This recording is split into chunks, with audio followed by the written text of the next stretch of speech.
Hello, I'm Donna Bell. And I'm Darren Elizaris. And we want to welcome you to our program, This Week in the Valley. Here you'll meet people that are making a difference and learn about events taking place all over the area. We have a great show for you, and joining us a bit later, our graduate Laura Dale, Beauty on a Budget Tip with Carol Klingsmith, Jean Jones and Tracy Moore with Volunteering in the Valley, and Maggie and Nikki with another timely, helpful iPhone app. We're your friends and your neighbors and have proudly served this community for over 60 years. Sheridan Valley has seen many changes over the years, from party line service and switchboards to cell phones and towers, from copper to fiber. One thing that remains constant is you, our loyal supporters. As supporters of Sheridan Valley, whether you have been with us since 1952 or if you just joined us yesterday, we want to say thank you. Thank you for being the best telephone, wireless, internet, and cable TV customers we know. While saying thanks has a nice ring to it, we wanted to do a bit more. You're invited to come to our office and have lunch with us. We know you're busy and on the go, but this will allow us to spend a few times together talking about changes over the years, what's happening now, and what to look forward to. If you have any questions about your services, if you'd like to look at a wide array of phones, or if you'd like a chance to win a $100 Sheridan Valley gift certificate, come out and see us. Come on out for an old-fashioned hot dog off the grill from 11 to 1 at the office nearest you. We understand that we cannot be successful without you. Your business and your loyalty is truly appreciated, and so we hope we see you out there. Yes. And while we're thanking people, May is National Foster Care Month. It's a great time to say thank you to our foster care parents in the area. We recognize that you play a huge part in enhancing the lives of children and youth in foster care. Being a foster care parent is a commitment of both time and love, and it's not always easy, so thank you. There's a real need for more foster parents in our area. If you're being called to make a difference in a child's life, call the number on the screen. And Darren's a true testament of the rewards that you can get from becoming a foster parent. Changes lives on both sides, so Absolutely. It's a great thing. Well, college graduation, this is it, the moment you've been waiting for since you first stepped foot on campus.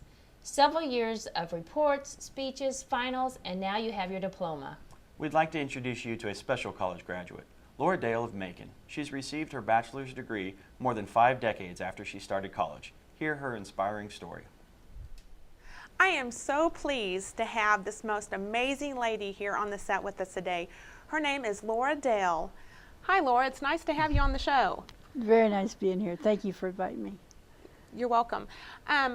You just graduated with your bachelor's at Columbia College. Yes. Can you tell me a little bit about how all that inspired, how you got there, what made you want to go back to school? I just have always had this dream of I wanted so bad to graduate from college, and I did get to attend in 1958-59. I attended University of Missouri 1 year, but just so many things came up in my life I could never get started on it. But I just I knew there'd be some point I'd start again, and but my family, I grew up with a family of 11. Wow. And we had a mother that just discussed all the time about, she said it was always known that every one of you would go to college. And we had a very hard life, and she said it'll bring you out of poverty, it's like gold in the brain, it's going to help you whenever you need it, wherever you go.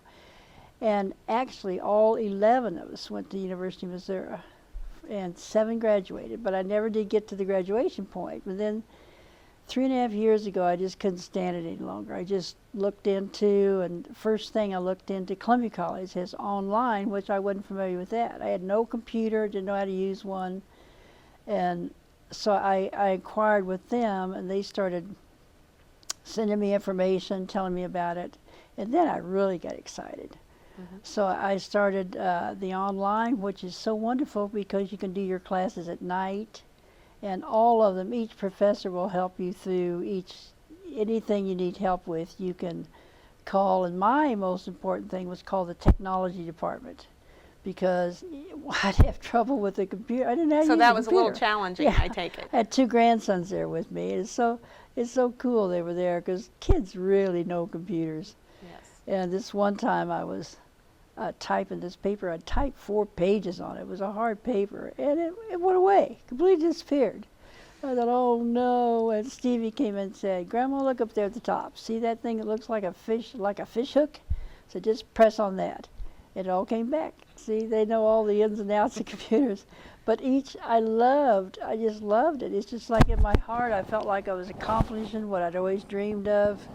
And every class would be just more challenging and exciting. And never did I have any that I didn't like or have trouble, because I could always contact the professor, number one, they really help. Or I could contact technology if it was like a technical problem. So I just kept going, and then I'd finish another semester, and I couldn't wait for the next one to start. So I'm sure there was lots of nights that you were up late doing assignments. Oh, I don't know how many times I'd stay up from 1 till 5 in the morning because it's due. They have so many due Wednesday, and then you have so many due Friday, and then you have like tests the weekend. So you've got to get going on it right away. And that's the reason I would stay up, because it's due. If you don't, then you don't get a grade for it. Right. So, now that you have your bachelor's, what is your goal now? What are you going to do with it now that you've got that? Well, over just even the beginning there for several years, I have felt a calling to look into seniors and to try to help them different ways in life. I think this activity of the brain, like mine was, that keeps it going all the time, it could be some of the answers to dementia, to Alzheimer's, because you're using this activity all the time. And I've read all these research things that say when it starts, I mean, you can do things around the house and do things like that, but you got to have some intense work. And I had to call our bank one night to check on my balance, and this gentleman I was telling about going back to college, and he said, one of my customers is 70 years old and he's getting ready to go to chiropractic school. So see, this shows. But and the interesting part of one of my brothers is killed in the war, but the 10 that's left, Yes. no dementia, no Alzheimer's. So is it in the food that you eat when you're growing up? I really want to do research on that. And it just tears my heart to read where, like one of my friend's moms, they found her walking down a highway, she has dementia, she didn't know where she was. And if we could find any clue of any kind, or it isn't so much even this Lumosity, are you familiar with that game thing? It's like 30 games of intense brain work. I've heard You know of what? it. They say just as good as your math, your algebra. Did you know algebra, as a matter of fact, that I just finished, is actually reversibility of thought. So it works in the brain. And any especially math, any type of things like that is just excellent. So maybe if I do more research, that's what I want to do, is the research part of it. And I'd love to have the dream of having just classes where we can try it and see. To help the seniors. Yes, Yeah. to help just the senior citizens. So even if they just take one class a month or whatever, that helps enrich That's right. them, yeah. Because it helps the activity, like say for example a cab driver. This section that he does, that part of his brain is going to start really working strong and working good. So if we just think of the parts particularly that would help, and it would help all, not just like like if I ask one particular one to do piano and somebody else something else, but we'd study that and figure it out. Yeah. That would be the greatest dream of mine ever with my bachelor's degree, if I could turn around and help the senior citizens. I would love it. Well, it sounds like to me it doesn't matter how old you are. If you want to go and get your degree, the sky's the limit, right? That's right. I'll just come out and say it. I'm 77, and I've just dreamed always of it, and like this other. As a matter of fact, another thing I'm looking into, I found out there's a college out towards Portland, Oregon, that starts at 50 years old and goes up. Wow. So maybe there's something like that. Yeah. I thought that was interesting.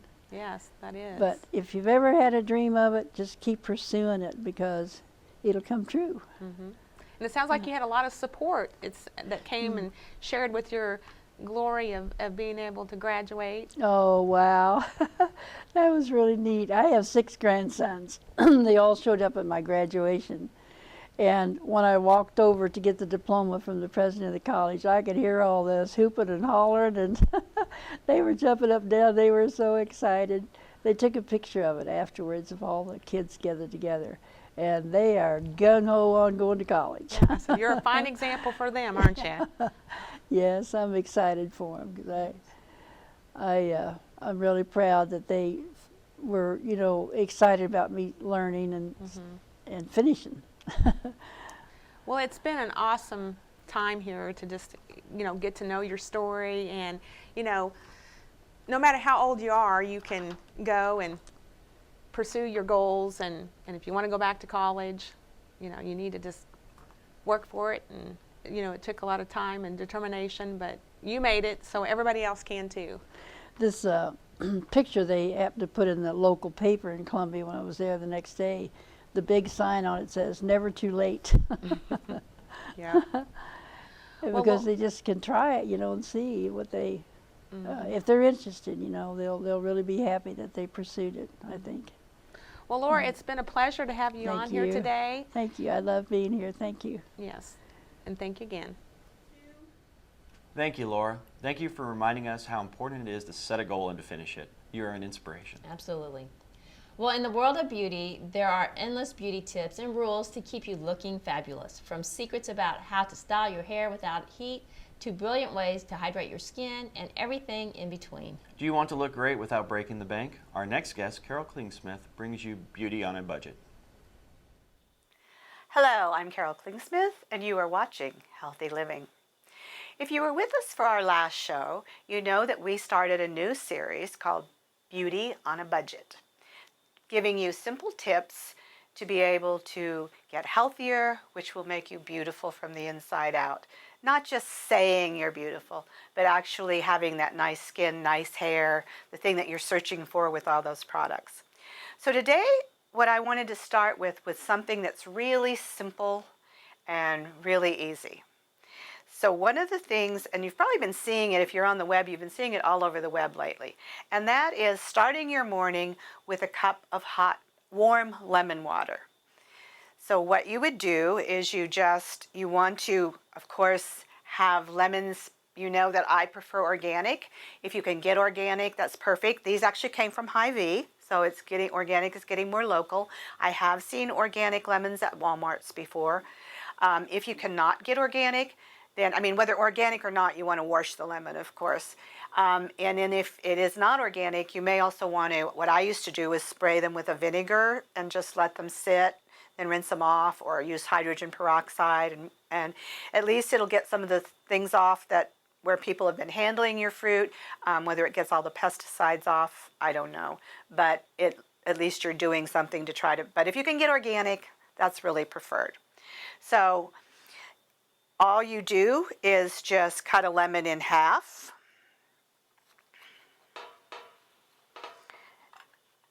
And you can put half in the refrigerator, save it for tomorrow. And then you're just going to take the other half and squeeze it. Now there's this really pretty old-fashioned type squeezers. Lemon squeezers come in all different assortments. I do this every day, and so I love my lemon squeezer. I actually wore one out that was porcelain. All the porcelain came off, and I found the stainless steel one, so it's now my very favorite. I use it every day. So you just put your lemon in there and just put it over your cup. It will even actually do it into like a shot glass or something really small, but just push it down in. And I'm going to turn on, I like to use a hot pot to warm my water, and it warms it really, really quick. Just don't warm your water in the microwave. There's some feeling that it changes food and changes water. Then I like to put the peel actually in my garbage disposal and run some ice with it, and it makes a really good deodorizer for your garbage disposal. So I have my hot pot on. You could warm it on the stove, or you could probably just take warm water out of the faucet. I have a Berkey water filter thing at home, and that's what I use the water out of that, and then I just heat it in the hot pot. So sometimes I will add a drop of lemon essential oil to my drink. You don't have to. It's perfectly fine to just do the water and the lemon. That, of course, would be the least expensive. I'm just going to make sure the water's warm here. It can get kind of hot in the hot pot, so I don't want it to get so hot that it kills the enzymes in the lemon. So if I'm going to add some lemon oil, again, you want it to be a quality lemon oil that you would, if you're going to eat it, you want it to be good quality. So there's a drop of lemon, and I just stir it up. Again, you don't have to use it, but don't have my spoon here, so we'll just stir it with a knife. But people ask me, well, why do you even add lemon oil? Why didn't you just use the lemon? And you can, that's fine. But the difference in the lemon oil is the lemon oil is from the peel. And when oils are diffused, there's pounds of material used to make just a small bottle of oil. So the peel and the oil have the plant's immune properties in it. There's several different things about lemon. It's an excellent cleanser and a purifier, so it can clean out, it has an affinity for the liver, helps clean the liver. I have to share a story with you. About a year and a half ago, went up to visit my friend in Montana. And Rhonda said, oh, good, you're here. We can do healthy stuff. Help me exercise, help me get healthy. So I said, well, let's start with a cup of lemon water in the morning. She goes, no, I have to have my coffee. She had this wonderful husband who brings her coffee in bed and the paper, and she watches the news before she ever gets up in the morning. So I would get up and I would help her husband, and we would make lemon water, and he had to serve her that while I was there. I'm sure she was very glad for me to go home after 10 days. But when I got home, she said, oh, I love lemon water. I'm drinking it all the time now. It's been a year and a half, and I knew I was going to make this series, so I called her and I said, hey, Rhonda, tell me what the lemon water did for you. And what she said is, it helped me lose weight. She said it helped my bowels. It helped, I had liver issues and pancreas issues. It helped that. She went on with several different things. She said it made such a difference in her skin and her hair. And her last statement was, it actually saved my life, which kind of just makes my heart patter, because to think that you can do something so simple as use a half a lemon in some warm water once in the morning, and it can totally change your health and your life like that. That's why I wanted to introduce you to it and to say how simple it is. Now, if you don't have to give up your coffee, you can still have your coffee, but just when you first get up in the morning, make your warm lemon water and drink it down, and then give it 20, 30 minutes, maybe have another glass or two of water. If you're trying to increase your water, that's a good time to get it out of the way for the day. And then if you want to have your coffee, have it later. You don't have to take anything away. Just add this. So this is one of our simple little hints that we're giving you for Beauty on a Budget. This is Carol saying thank you again for joining us today on Healthy Living and for watching CVTV. It's puckery, but it's delicious. Thank you, Carol. Warm lemon water doesn't sound half bad. I may be able to handle that. Look forward to hearing from you again soon. County fairs are the most recognizable element of the local 4-H program, and for the youth, it's an opportunity to show off what they have learned. AARP Representative Jean Jones visits with Tracy Moore, 4-H Youth Development Specialist, with another Volunteering in the Valley. Greetings. Hope everybody's having a great day out there.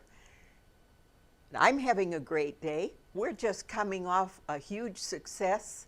If you remember, last time we talked, we had a representative from Long Branch area chapter of AARP here, and we were talking about our bake sale to benefit Relay for Life. Well, that's history now, and it was a huge success. We want to thank everybody who brought their wallet and their sweet tooth and supported us. We sold out of everything, covering 4 tables worth in under 3 hours, and Relay for Life will get a big boost. Today we have a guest who's been here before. We have Tracy Moore, who works with the 4-H'ers out of the Missouri Extension Office in Macon. And she's here today to talk to us about a need that they have.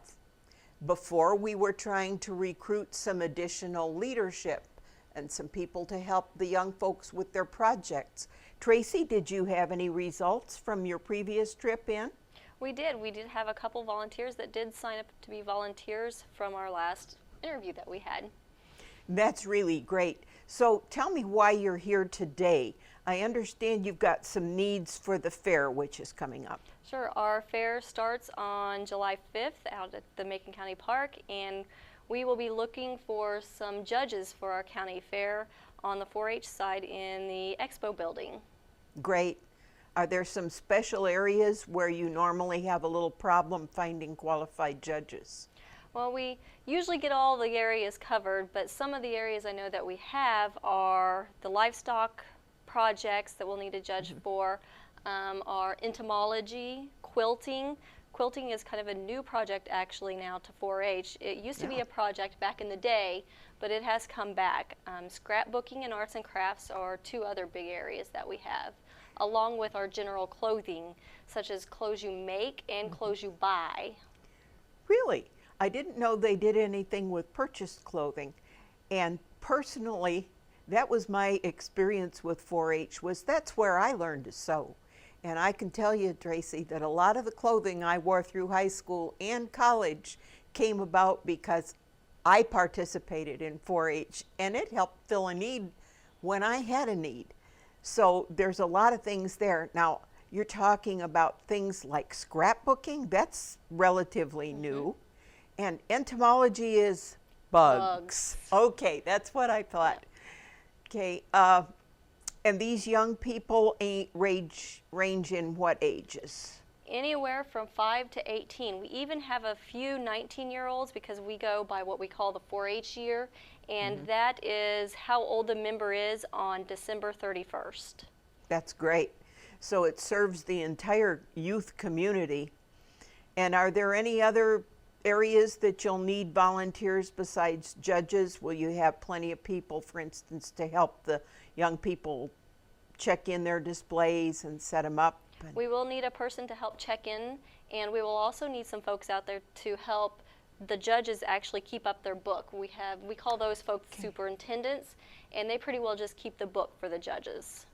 That's great, because to me that would be awfully confusing to be looking at, let's say, 20 steers in the ring and be able to remember specific details about each one that I might have wanted to make notes about as I went through to place the class.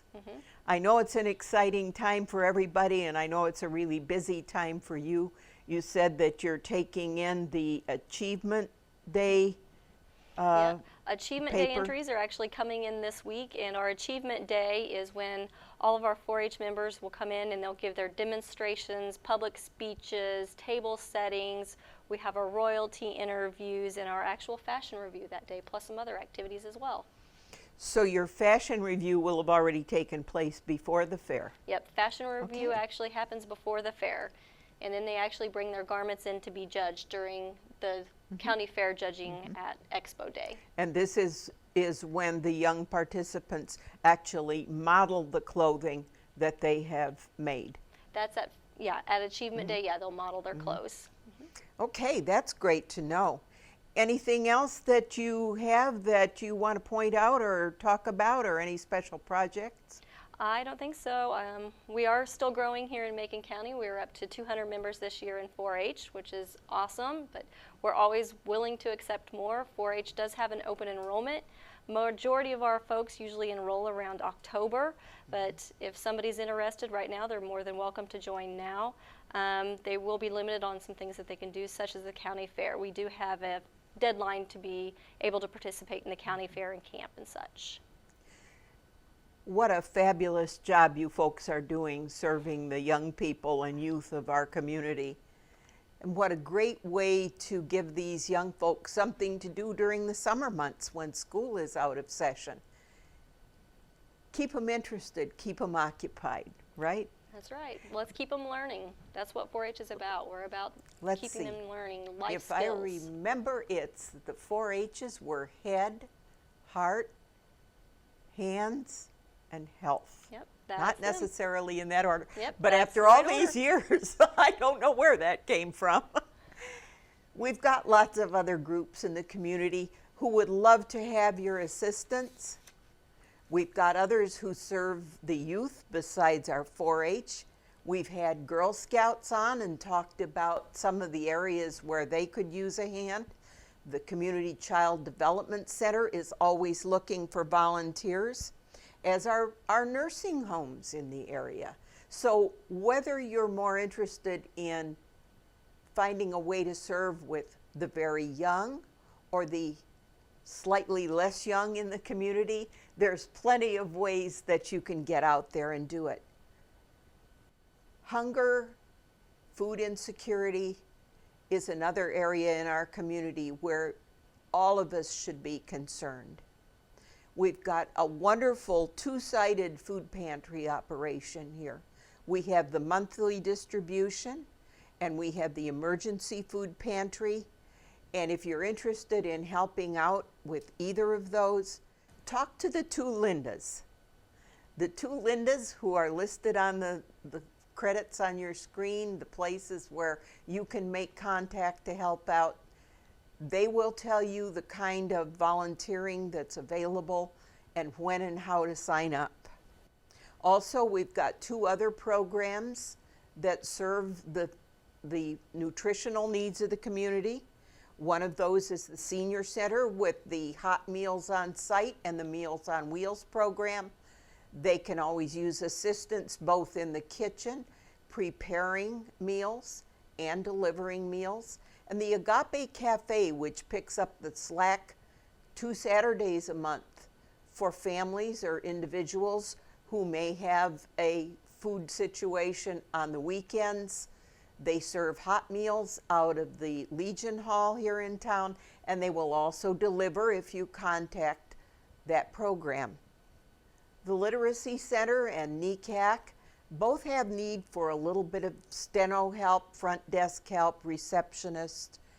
If you can give a few hours every week to help those folks administer those programs, it takes a lot of burden off of the regular employees who are trying to get people enrolled in the specific programs, if there's somebody there to answer the phone and direct folks as they come through the door. So that's another great way to serve those who are less fortunate than some of the rest of us. Another area that I would really love to see get involved in these programs would be our area hospices. We know that you use different kinds of volunteers. We've had one hospice on, and we helped them with a fundraiser that they were doing, which was a run walk. And they mentioned that they specifically had responses from individuals who said, "We saw you on CBTV, and that's how we happened to be here." So keep in mind that we would love to have your group on. We would love to feature your project. If you know of a need in the community that seems as if there's no group addressing it, please let us know that too, because we may be able to help do a little matchmaking, which is how I see my purpose here. I'm the matchmaker. I will try to put the project and the volunteers and the community groups together so that we can accomplish a lot. Our numbers aren't great here in this area, but our hearts are big. There's a lot of love, and we can accomplish miracles if we all do a little bit. Thanks, and see you again. Take care.